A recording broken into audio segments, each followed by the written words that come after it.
যদি কোনো news editor পেপারে সত্যি ঘটনা তুলে ধরেন, তাহলে ওই প্রবন্ধটাকে বা ওই লেখাটাকে কি বলা হবে? কি বলা হবে? এডিটোরিয়াল। ওকে। ইংলিশ অ্যালফাবেটে কোন লেটারটা সবসময় চাপে থাকে? কোন লেটার? ডি, কারণ ডিপ্রেসড। ধরো একটা মেয়ে নেশা করা চালু করলো, তখন সেই মেয়েটাকে কি নামে ডাকা হবে? কি নামে? অন্বেষা।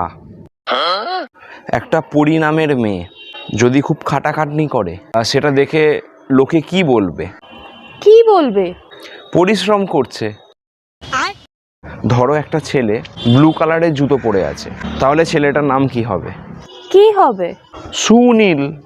একটা সাংবাদিকের যদি কাজের চাপে কপালে ভাঁজ পড়ে যায়, তাহলে ওই রেখাটাকে কি বলা হবে? কি বলা হবে? হেডলাইন্স।